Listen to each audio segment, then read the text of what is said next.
नमस्कार सभी मीन राशि के दोस्तों, आपका हार्दिक स्वागत व अभिनंदन करता हूं और आपको जानकारी दूंगा कि वर्ष 2025 आपके लिए कैसा रहे। देखिए, वर्ष 2025 में आपके लिए कुछ चुनौतियां हैं। इसमें कोई किंतु परंतु नहीं है, कोई दो राय नहीं है। कारण ये है कि आपके लिए शनि की 7.5 का जो प्रभाव है वो तो चल ही रहा है और शनि की 7.5 आपकी फर्स्ट फेज में है।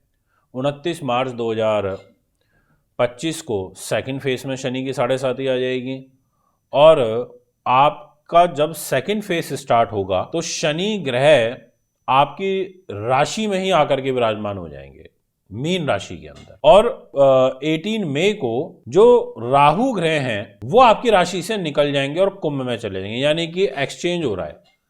अभी कुंभ राशि में शनि है, फिर मीन में आ जाएंगे और मीन से राहु निकल के कुंभ में। मानसिक रूप से तनाव, टेंशन, भय, भ्रम, ऐसी परिस्थितियां आपको इस पूरे वर्ष भर फेस करनी पड़ेंगी। आपकी राशि के जो स्वामी हैं वो देव गुरु बृहस्पति हैं। गुरु महाराज ने कहा कि मैं आपकी राशि का मालिक हूं, क्यों चिंता करते हो मीन राशि वालों। मैं आ तो रहा हूं 14 मई को केंद्र में, मैं आ तो रहा हूं 14 मई से आपके कैरियर को देखने के लिए। तो जब 14 मई से देव गुरु बृहस्पति आपके केंद्र में आएंगे तो वो आपको एक रिलीफ तो देंगे। ये तो रही बड़े ग्रहों की बात। अब इस विषय को और डीपली समझते हैं।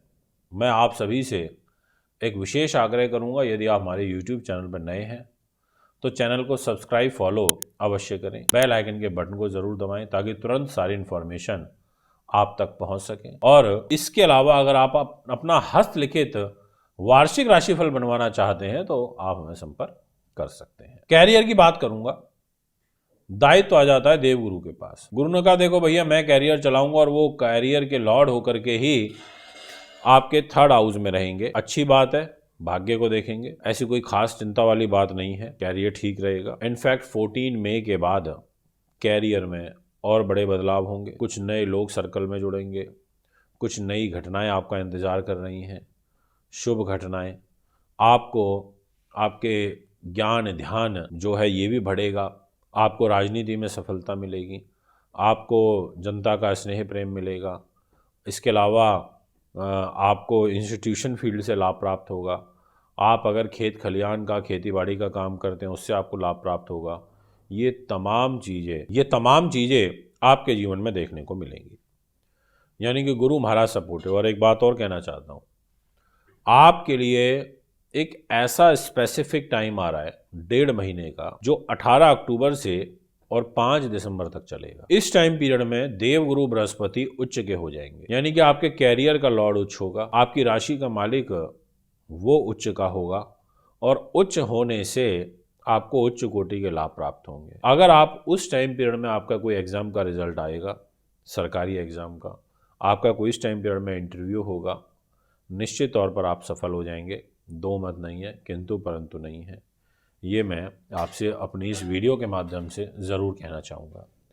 यानी कि कैरियर लगभग आपके लिए ठीक नज़र आ रहा है। मान सम्मान के लिए मैंने बोला कि आपको मानसिक रूप से तनाव रहेगा, इसलिए आप राहु की पूजा करिएगा। और तनाव किसी भी समस्या का हल नहीं है, इसलिए स्ट्रेस मत लीजिए। कई बार क्या होता है, व्यक्ति के पास सब कुछ अच्छा चल रहा होता है, किसी चीज़ की कमी नहीं होती, फिर भी वो स्ट्रेस लेता है, फिर भी वो तनाव में रहता है। तो उस चीज़ से आपको बाहर निकलना होगा। बात करूँगा इस विषय को और आगे बढ़ाते हुए कि आपका फाइनेंस क्या कहता है, पैसा, क्योंकि पैसा ही तो है जो कुछ है जीवन के अंदर। देखिए, बहुत से लोग हो सकता है मेरी इस बात से सहमत नहीं होंगे और कह देंगे नहीं गुरुदेव ऐसा नहीं है। मैं ठीक है, इस बात को भी मानता हूँ कि ऐसा नहीं है, बट आप नोटिस करो कि धन आपको काफ़ी हद तक सुरक्षित कर देता है, आपको विपरीत हालातों से निकालने में आपको बहुत सपोर्ट करता है। अब यहाँ पर धन का मालिक नीच है, पहले 20 दिनों तक जनवरी के महीने में नीच है और उसके बाद यही मंगल नीच का एक बार पुनः होगा अप्रैल मई में और 6 जून तक। यानी कि इस टाइम पीरियड में जो परिस्थितियां रहेंगी आपके लिए अच्छी नहीं है। आपका संतान के ऊपर पैसा खर्च होगा, परिवार के लोगों के ऊपर धन खर्च होगा, परिवार के लोगों के साथ मनमुटाव आपके बढ़ेंगे। ये सब कुछ आपके जीवन में, ये सब घटनाएं आपके जीवन में घटित होती हुई नजर आ रही हैं। बात करना चाहूँगा आपसे कि फिर फाइनेंस आपका मजबूत होगा कब। जून में 6 तारीख तक तो मंगल ही नीच, उसके बाद 6 से लेके और 28 जुलाई तक मंगल आपके छठे भाव में चला जाएगा, रोग चोट शत्रु बाधा के घर में, यानी कि कोर्ट कचहरी और इन सब चीज़ों पे धन आपका व्यय होगा। तो 28 जुलाई तक भी धन की गड़बड़ सिचुएशन बनी रहेगी। फिर 28 जुलाई से लेकर के और 13 सितंबर तक आपका यही मंगल दाम्पत्य जीवन के घर में आके मंगलिक दोष बनाएगा और मंगल शनि आमने सामने हो जाएंगे। शनि की दृष्टि मंगल के ऊपर होगी, यहाँ भी आपको कहीं ना कहीं आपका धन का व्यय होता रहेगा अपने जीवन साथी के ऊपर, ऐसा योग बनेगा। या आपको उनके माध्यम से कोई नुकसान हो सकता है, या आपको उस टाइम पीरियड में अपने व्यापारिक पार्टनर से कलह कलेश परेशानियां बढ़ सकती हैं, धन के लेन देन को लेकर के डिस्प्यूट खड़ा हो सकता है। उसके बाद आपका जो मंगल है वो चला जाएगा तुला राशि में और वो भी मंगलिक दोष बनाएगा। वो योग चालू होगा 13 सितंबर से 27 अक्टूबर तक, यानी कि फिर मंगल जरूर मंगलिक दोष बनाएगा, परंतु उसकी जो दृष्टि रहेगी, एक दृष्टि तो रहेगी लाभ स्थान पर उच्च की वो भी, और एक दृष्टि रहेगी धन के घर में, वो है भी स्वयं राशि यानी कि अपने घर पर। तो यहाँ से फिर आपका हाथ खुलना शुरू होगा, यहाँ से फिर आपको पैसा दिखने लगेगा, पैसा आपको ये दिखने लगेगा कि हाँ चलो आपका सुरक्षित हो रहा है, पैसे का फ्लो आपका अच्छा हो रहा है, और वो टाइम पीरियड है 13 सितंबर से। अब एक टाइम ऐसा आएगा जो आपके लिए काफ़ी फेवरेबल होगा, उसको मैं उस पर आप मोस्ट इम्पॉर्टेंट नोट भी डाल सकते हैं। वो टाइम होगा जब वृश्चिक राशि के अंदर मंगल ग्रह का ट्रांजिट होगा। अब वो कब होगा? वो ट्रांजिट होगा दिनांक 27 अक्टूबर की दोपहर में, और फिर 7 दिसंबर तक ये योग चलेगा। अब 7 दिसंबर तक तो है ही, उसके आगे भी ये अच्छा है योग। तो आप ऐसे समझ सकते हैं कि 13 सितंबर के बाद आपकी जो आर्थिक उन्नति है वो यहाँ पर बढ़नी प्रारंभ हो जाएगी।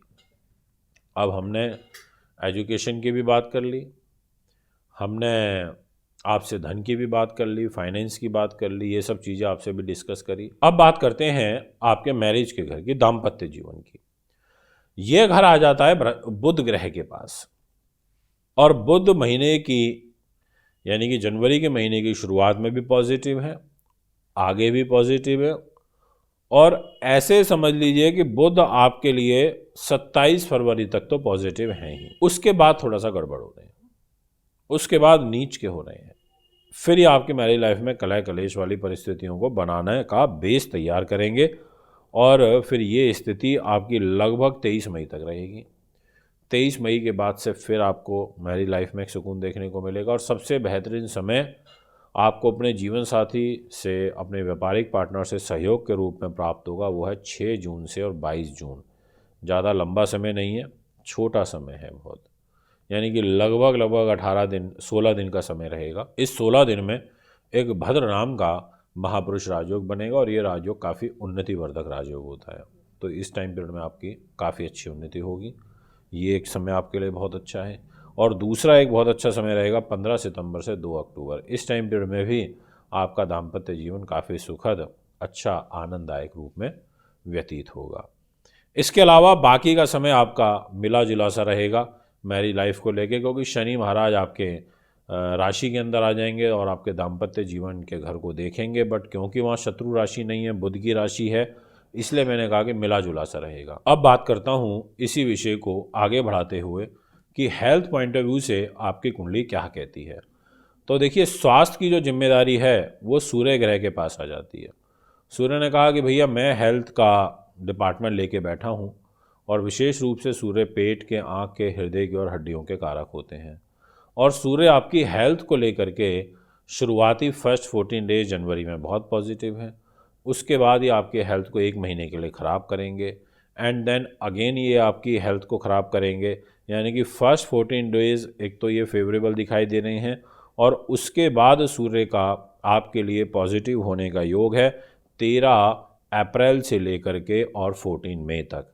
ये टाइम पीरियड भी आपके लिए स्वास्थ्य के दृष्टिकोण से मुझे उचित नज़र आ रहा है, लाभदायक नज़र आ रहा है। इसलिए मैं ये कह सकता हूँ आप सभी को कि आपको सूर्य का इस टाइम पीरियड में एडवांटेज लेना चाहिए। उच्च का होगा तो उच्च कोटि का धन लाभ भी आपको देगा।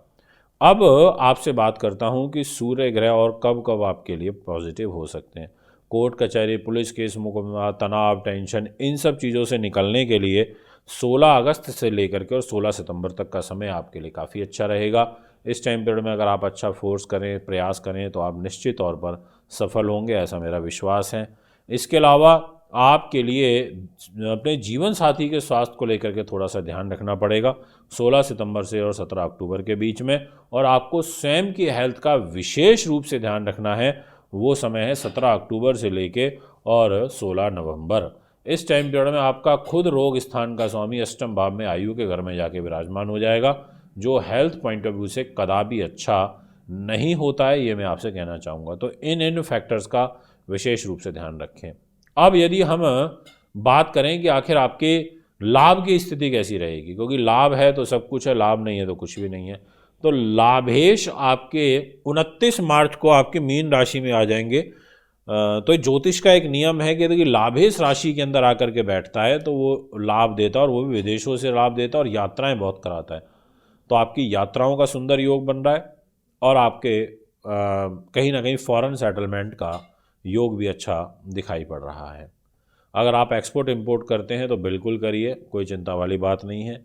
अब आपको कुछ और समय जो आपके लिए जानना आवश्यक मुझे नज़र आ रहा है, एक वो टाइम जब शुक्र नीच का होगा, थोड़ा ध्यान रखना। और वो कालखंड रहेगा 9 अक्टूबर से लेकर 2 नवंबर तक। एक तो ये टाइम है जो आपको बहुत सावधानी से निकालना है, और दूसरा एक टाइम और रहेगा जब आपका आयु का स्वामी सिंह राशि में यानी कि रोग के घर में आकर के बैठेगा। वो है 2 नवंबर दोपहर से लेकर 26 नवंबर तक। इस टाइम पर में भी ध्यान रखिएगा। अब दोस्तों बात करते हैं आपके रेमेडियल पार्ट की।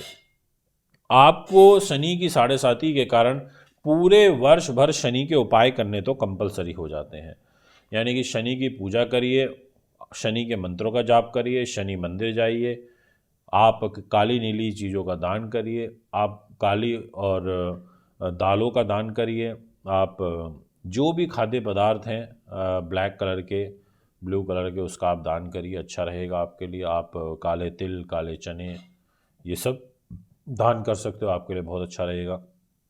इसके अलावा आपको मंगल की पूजा करनी चाहिए फर्स्ट 20 डेज जनवरी में, फिर अप्रैल मई में करनी चाहिए, फर्स्ट 6 डेज जून के भी करने चाहिए। इसमें लाल चीज़ों का दान करिए।